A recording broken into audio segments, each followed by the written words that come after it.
The topic is program management, and what I have seen in the past is, program management has been approached from a very theoretical perspective, very managerial perspective.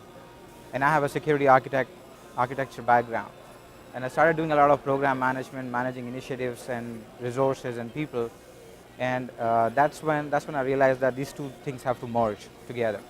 So I started finding out how to combine the technical and the governance side of it and create something where I can identify with all the technologists, right? And I can identify with senior management. So that's what resulted in this talk. It's not, it's not innovative. It's just a fresh take on what we do on a daily basis, and combine and remove the noise and just make it simple and straightforward. Everybody can understand it. Even people new to security can understand it.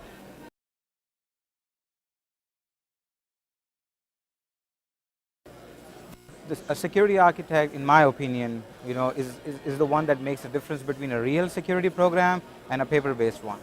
So a lot of the companies have paper-based ones. Now, I mean, if you hear about breaches, it could happen to anyone, right? But most of those programs, even the programs that we have today, they rely a lot on the paper-based protection, policies and other stuff. You need an architect in the background that can make it real and say this is how somebody will attack it. So now that paper-based program combined with a real-world approach, a practical solution, gives us the best of both worlds, and an architect brings that realism into a program.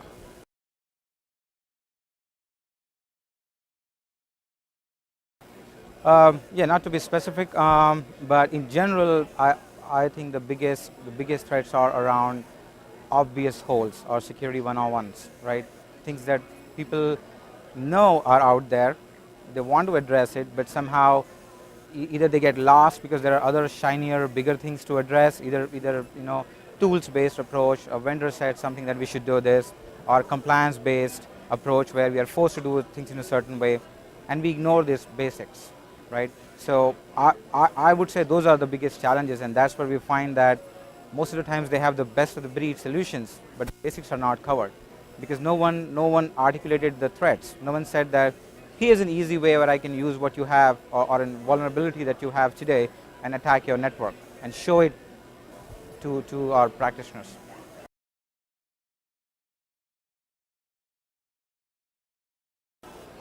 I would say, and I think my people would agree, is that we read a lot.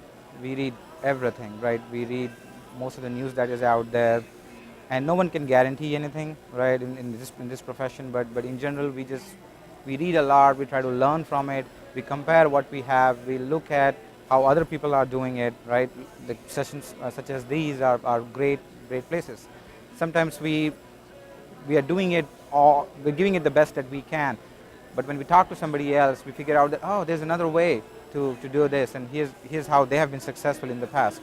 So I think that's how a lot of people that I know keep up to date. Talking about is definitely a good way, right? It forces you to learn a little bit more than what you assumed you knew. So I think that's another way as well.